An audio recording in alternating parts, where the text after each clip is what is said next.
Vous avez déjà discuté avec un fanboy de Tolkien sur le faux plot hole des aigles de Gandalf? Ou peut-être était-ce vous qui corrigiez le manant qui osait mal parler de la cohérence de la Terre du Milieu? Et il y a tant de discussions possibles sur cet univers, car il y a eu un travail monumental de Monsieur J.R.R. Tolkien pour le rendre vaste et cohérent. Mais aujourd'hui, on va parler d'une autre œuvre qui m'a conquis de par la cohérence de son monde et surtout l'intelligence de sa construction. Dungeon Meshi. Et je vais essayer de vous expliquer pourquoi son travail là-dessus est une recette digne d'un chef 5 étoiles. Vous savez ce qui est aussi délicieux qu'une omelette aux œufs de cocatrix accompagnée de sauté de mandragore? Le soutien que vous m'apportez en suivant la chaîne pour plus de vidéos. Puis, passez sur Twitch ou laissez un pouce bleu, ça rajoute de l'assaisonnement, n'hésitez pas. Petite précision préalable, une vidéo sur en quoi consiste un bon world building existe déjà sur la chaîne, mais là, on va se concentrer vraiment en détail sur le cas de Dungeon Meshi et expliquer pourquoi ce world building est exemplaire. Aussi, dans cette vidéo, il n'y aura que des spoils mineurs de la saison 1, et si quelque chose relève d'un chouïa plus que ça, il y aura un timecode avec warning. Bon d'accord, c'est quoi Dungeon Meshi ou Delicious in Dungeon dans la langue de Gordon Ramsay? C'est un manga de Ryoko Kui adapté en animé pour Netflix par le studio Trigger, dont vous connaissez peut-être les animés Cyberpunk Edge Runner ou Kill la Kill. Mais d'abord, je vous fais le pitch. Alors, on est dans un monde fantastique où on suit un groupe d'aventuriers dans un donjon qui se font démonter par un dragon rouge. Sauf que Faline, la sœur de Laios, le leader humain du groupe, s'est sacrifiée pour les téléporter en sécurité et s'est fait bouffer. Donc le frangin ni une ni deux monte une opération de sauvetage en urgence accompagnée de Marcy, une mage elfe et de Shilchuk, un alphelin roublard qui seront rejoints par Senshi, un cuisinier nain. Sauf qu'il n'y a pas le temps, pas d'argent, donc pas de provisions, donc il va falloir se nourrir avec les créatures qu'on trouve dans le donjon. Ouais, c'est un peu Tolkien croisé avec Food Wars, avec ce que ça implique de créatures fantastiques et petits moments recettes pas piqués des hannetons. Mais on y reviendra. D'abord, vous avez vu dans la présentation des personnages que l'on a globalement les races que l'on connaît dans n'importe quelle œuvre inspirée de Donjons et Dragons, comme le laisse penser le titre Glouton et Dragon dans la langue de Philippe Etchebest. Vous pourriez donc me dire que, de prime abord, que pour une œuvre avec un world building incroyable, c'est vachement classique quand même. Et oui, ça part sur du classico-classique, mais ça ne veut pas dire que l'univers n'est pas riche ni même bien construit. Prenez Game of Thrones. Certes, il y a quelques créatures spécifiques à cet univers, bon, c'est des schtroumpfs zombies mais quand même, mais l'intérêt de son world building est dans les spécificités historiques et politiques de son univers. Et c'est la même chose ici. Mais il faut faire un peu plus de présentation avant ça. Alors comme dit plus tôt, notre groupe de héros doit parcourir un donjon qui se situe sur une île qui s'appelle l'île. Parce que pourquoi faire compliqué? Là où au début, ça semble être un donjon random sur une île random, sans réelle implication politique, au fur et à mesure des discussions entre les personnages, on en apprend naturellement plus. Notamment que le propriétaire de l'île et donc du donjon est un gnome qui n'aime pas les nains à cause d'une vieille histoire d'escroquerie, et que les nains ont du mal à trouver du travail à cause de ça, puis une petite île isolée comme ça, sans grandes ressources, elle appartient à un gnome, parce que les elfes s'en foutent, vu que faisant partie des races à longue durée de vie, ils ont fait mainmise avec les nains d'un peu toutes les terres et richesses importantes. Et tous ces petits trucs-là, ça peut sembler anodin. Mais déjà, une des forces de la série, c'est que tout ça nous est présenté de la manière la plus naturelle possible, des dialogues. Alors, calmez-vous, je te vois déjà Jean-Michel Show Don't Tell écrire ce commentaire pour me dire que non, il faut montrer, pas dire, tout ça, mais calmons-nous. Déjà, ne pas confondre le Show Don't Tell, montre, ne dit pas dans la langue d'Escoffier, avec l'absence d'exposition. On a besoin que certaines informations nous soient littéralement dites, que ce soit via du dialogue ou visuellement.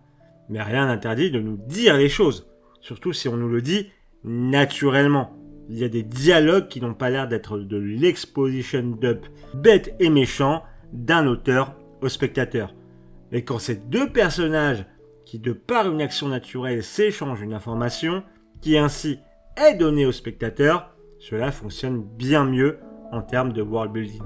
Pensez à tous ces films ou séries qui font de l'exposition en lâchant, comme vous le savez tous, au détour d'une salle de classe ou d'une réunion. C'est le niveau 0. Dans Dungeon Meshi, on va apprendre des informations essentielles comme les relations entre les races et le pourquoi du comment via des détails dans des conversations ou les réactions des personnages face à certains éléments. Mais là, je reste volontairement vague pour éviter trop de spoiler. Mais je vais expliciter via un exemple qui se concentre principalement au tout début de l'œuvre. Et pour ça, je vais encore revenir plus tôt dans la vidéo quand je vous parlais de son pitch. Certains auront peut-être tilté et ceux qui ont déjà connaissance de l'œuvre n'auront même pas bronché. Mais je vous ai dit, Faline s'est sacrifiée et s'est faite bouffer, donc Laius monte une opération de sauvetage. Mais il y a quoi à sauver si elle est déjà morte ? Eh bien oui, la mort est très particulière ici. Et là où c'est fort, c'est qu'au démarrage de l'œuvre, on n'a pas plus d'infos non plus. Pourquoi les personnages se diraient « Elle est morte, mais elle est pas morte en fait, et voilà pourquoi !» Non, ils ont une réaction rationnelle. Un certain choc, mais pas d'explication entre eux sur comment marche la mort ici, vu qu'ils vivent dans ce monde. Mais il faut quand même faire passer l'information au spectateur sur comment fonctionne la mort ici, pour ne pas nous perdre. Et encore une fois, c'est via les conversations naturelles entre les personnages que l'on va avoir toutes les clés de compréhension. Par exemple, que la mort n'est pas définitive lorsque Marcy se dira au bord de la mort à cause d'un slime que ce n'est pas la première fois qu'elle meurt. Ou alors lorsque le groupe tombera sur le cadavre d'un autre aventurier dans le donjon, où ils nous diront plusieurs choses. Premièrement, que la résurrection se fait par magie, donc que tout le monde ne peut pas ressusciter gratuitement et que ce n'est pas garanti. Et ça, on l'apprend quand Marcy demande au reste du groupe si elle doit essayer de ramener à la vie l'aventurier. Secondement, que l'on a besoin du corps pour ressusciter. Somme toute logique, mais légitimement le fait que le groupe a une obligation de se dépêcher avant qu'il ne reste rien du corps de Faline une fois complètement digéré par le dragon. Mais surtout, on en apprend encore plus sur les spécificités du monde et du donjon que parcourent les personnages. Car, que font-ils avec le corps au final ? Ils le mettent en évidence pour que quelqu'un le récupère, pour le ressusciter. Et là où beaucoup d'œuvres se seraient arrêtées avant même cette idée, Dungeon Meshi va au fond du job. S'il y a le boulot d'aventurier pour explorer le donjon, et qu'ils peuvent mourir, mais qu'on peut les ressusciter, il y a peut-être celui de ceux qui parcourent le donjon pour récupérer les gens à ressusciter. Avec un vrai business model, tout ça, en bureau de récupération des corps, aussi, tant qu'à faire. Et si les aventuriers avaient un code et une éthique vis-à-vis de ça ? Genre, toujours aider ceux qu'on trouve et laisser intacts leurs affaires, tout ça. Puis, forcément, t'aurais ceux qui en profitent pour se créer un business, en créant la situation pour tuer les aventuriers, et les ramener, pour les faire raquer, bien entendu. Et tout ça, encore une fois, via des discussions naturelles et des réactions de personnages sans exposition dump. Et surtout avec des informations au compte-gouttes, pour que la plupart du temps, ce soit des petites pièces de puzzle qui cliquent au fur et à mesure des interactions entre les personnages. Ce qui revient à du show don't tell pour les puristes du storytelling. Et fort bien exécuté de surcroît. Et ça fait un world building de génie. Ah, et en plus, en précisant qu'il faut que le corps soit retrouvé, on n'annule pas non plus l'enjeu de la mort. Point bonus pour l'intelligence de Dungeon Meshi. Et je pourrais arrêter la vidéo ici, mais je vous ai même pas parlé de la spécificité de la série. La cuisine. Oui, c'est bien beau le world building pour du fantastique ou de la politique, mais la bouffe, c'est le plus important. Bon, nos persos doivent survivre dans le donjon, et comme ils sont partis vite, fauchés et sans ration, va falloir se nourrir avec ce qu'on trouve dans le donjon, et notamment les monstres, ce qui est plutôt mal vu et considéré comme carrément dégoûtant par certains. Donc, on part sur quasiment de l'inconnu pour notre groupe de personnages, sauf Laios et Senshi aux grandes dames de Marcy, car ils sont bien trop curieux. On les voit donc au fur et à mesure de leurs aventures et de leurs rencontres découvrir de nouveaux éléments pour avoir accès à des légumes, de la sauce ou bien évidemment de la viande. Mais ce qui est magnifique avec tout ça, c'est que ça contribue au world building de Dungeon Meshi. Alors, en jouant avec les tropes d'un univers type Donjons et Dragons, l'œuvre se permet quelques petites folies avec les ennemis communs de ce genre d'œuvre, comme par exemple avec les armures magiques. Ouais, je vais pas vous spoiler le pourquoi du comment, surtout que vous vous dites sûrement « Comment ça ils vont manger une armure de métal mon ref ?» Question que se posent aussi les personnages avant la rencontre avec ces ennemis. Et qu'en fait, ils se posent avant chaque ennemi.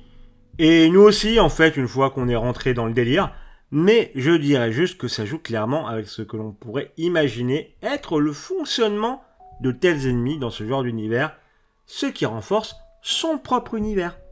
Mais pour appuyer mon propos, je vais me permettre de spoil un petit truc. Je vous mets le thème code et je vous laisse le temps de partir, bien que ce soit très mineur, mais le rapport au spoil, toi-même tu sais, ouais, allez, c'est bon, t'es parti, si tu veux pas savoir. Alors, vous voyez, c'est quoi un mimique ? J'imagine que oui, vous en avez vu dans de multiples œuvres. Bon, ici, c'est basiquement des Bernard l'Ermite qui utilisent des coffres ou autres objets comme carapace. Ils se positionnent un peu cachés, mais quand même visibles pour ainsi se faire un petit encas de alphelins trop naïfs. Ils sont donc des prédateurs pour certains aventuriers, mais ils sont aussi les proies pour d'autres. Et pas forcément des gros monstres. Typiquement, plutôt dans l'œuvre, l'on rencontre des insectes au trésor. Des petits insectes minuscules qui se font passer pour des trésors, se font ramasser par des aventuriers et leur foutent la misère en les piquant ou autres joyeusetés une fois qu'ils sont dans les poches ou autour du cou. Et où on peut bien trouver des trésors, me direz-vous ? Bah dans un coffre, pardi, comme les mimiques. Et là, on nous explique que les insectes sont les prédateurs du mimique. Se faufilent dans sa carapace, le parasitent et se reproduisent pour devenir un gros trésor à ramasser, puis recommencer. Et c'est tout bonnement génial, car en plus d'apporter un écosystème à ce lieu qu'est le donjon, on explique divers mécanismes et le fonctionnement de monstres, ce qui contribue au world building, car l'on obtient ainsi un monde organique et cohérent. Et encore une fois, cela nous est donné par petites touches. Et au moment où effectivement l'on comprend avec les personnages, cela fait clic. Tout semble clair et on a l'impression de réellement avoir compris quelque chose sur le fonctionnement du monde. Et dites-vous qu'il y a ce genre d'interaction pour à peu près chaque monstre du bestiaire fantastique classique et pour d'autres éléments finissant en plats fort appétissants ou non. Puis en plus, il y a une cohérence incroyable sur les plats cuisinés en fonction des monstres. Bref, un régal. C'est vraiment cela que je veux vous transmettre avec cette vidéo. C'est la vision du world building de Dungeon Meshi. Que ce soit dans le fonctionnement de sa politique ou de la nourriture à trouver dans le donjon, tout contribue à ce que tout semble organique. Car tout est cohérent, interconnecté, entre les différents éléments que l'on nous montre. Et quand je dis organique, c'est à la fois dans le fonctionnement de ces éléments, mais aussi comment les informations sur ces 10 éléments nous sont transmis à nous spectateurs par petites touches qui font une explosion de saveur. Car quand l'on comprend ces éléments comme un tout, que tout nous semble faire sens, surtout quand l'on parle de se faire des omelettes d'œufs de harpie accompagnées de snacks d'insectes au trésor, c'est que le world building a été cuisiné par une chef étoilée. Alors je vous remercie d'avoir regardé cette vidéo. J'avais vraiment envie d'en parler, même si je suis très en retard dans la bataille de Dungeon Meshi parce que j'ai regardé la série beaucoup plus tard que certains. Mais vraiment, j'ai été subjugué par son world building, ses personnages, etc. Donc j'avais envie de vous en parler. Il y a beaucoup plus de choses à dire encore sur l'œuvre, vraiment. Notamment, mais j'ai pas voulu spoiler. En tout cas, moi ça me fait plaisir de vous en avoir parlé. N'hésitez pas à me dire ce que vous avez pensé de l'œuvre. Est-ce que vous pensez de son world building ? Peut-être que vous voyez aussi des éléments que je n'ai pas vus. N'hésitez pas à liker la vidéo, à lâcher un petit com, à la partager. Et n'hésitez pas aussi à me rejoindre sur Twitch. Je suis en live très régulièrement pendant la semaine. Des gros bisous à tous. À la prochaine.